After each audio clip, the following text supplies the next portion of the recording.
হবিগঞ্জে রক্তাক্ত এনসিপি, জাতীয় নাগরিক পার্টি সমাবেশ শেষ হইতেই হামলা। আহত হয়েছেন দলীয় কেন্দ্রীয় নেতা সার্জিস আলম সহ আরও অন্তত 10 জন। কে করলো হামলা, কেন, সব শেষ তথ্য নিয়ে এমআরজে টিভি নিউজের রিপোর্টে। সময় আজ বিকাল 5টা 20 মিনিটে, স্থান হবিগঞ্জ শহরে কেন্দ্রীয় শহীদ মিনার ময়দানে ঘটনা। এনসিপি তরুণদের সমাবেশ শেষ করে নেতাকর্মীরা যখন মঞ্চ থেকে নামছিলেন, তখন 30-40 জন একটি দল লাঠি লোহা রড নিয়ে অতর্কিত হামলা করেন। প্রত্যক্ষদর্শী 10 মিনিটের মধ্যে সব শেষ, চেয়ার ভাঙ্গা, মাইক ভাঙ্গা, রক্ত। আহতদের মধ্যে আছেন সার্জিস আলম এনসিপি কেন্দ্রীয় সমন্বয়ক, মাথায় আঘাত, স্থানীয় 9 জন নেতাকর্মী। সবাইকে হবিগঞ্জ সদর হাসপাতালে ভর্তি করা হয়েছে। এনসিপির অভিযোগ, এনসিপির হবিগঞ্জ জেলা সভাপতি বলছেন এটা পরিকল্পিত হামলা, সরকারি দলীয় ছাত্র সংগঠনের নেতাকর্মীরা করছে।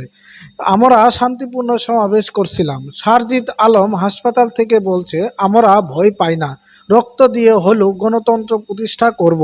পুলিশের বক্তব্য, হবিগঞ্জ পুলিশের সুপার বলছেন, আমরা ঘটনা তদন্ত করছি, এখনো কাউকে গ্রেপ্তার করা হয়নি, পরিস্থিতি নিয়ন্ত্রণে আছে। এখন পর্যন্ত কোনো পক্ষ দায় স্বীকার করেনি। রাজনৈতিক বিশ্লেষকরা 3টি কারণ দেখছেন।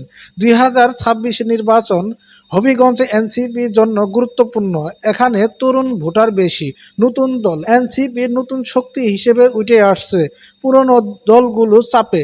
ছাত্র আন্দোলন, গত 1 মাসে হবিগঞ্জ এনসিপি 3টি বড় প্রোগ্রাম করছে। স্থানীয় সাংবাদিক, এখানে আগে এমন হামলা হয়নি, এটা নতুন ট্রেন্ড। এমপি নিন্দা জানায়, গণতান্ত্রিক অধিকারে হস্তক্ষেপ মেনে নেবে না সরকার, সহিংসতা সমর্থন করি না, দোষীদের আইনে আওতায় আনা হবে। মানবাধিকারী সংগঠন, বিরোধী দলের উপর হামলা গণতন্ত্রের জন্য হুমকি, হাজারো তরুণ প্রতিবাদ জানাচ্ছেন।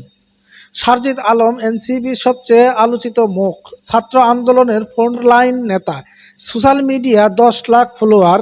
তার বক্তব্য, পুরনো রাজনীতি ভাঙতে হবে। রাজনৈতিক বিশ্লেষক, সার্জিস আলমকে আক্রমণ মানে এনসিপির মনোবল ভাঙ্গার চেষ্টা।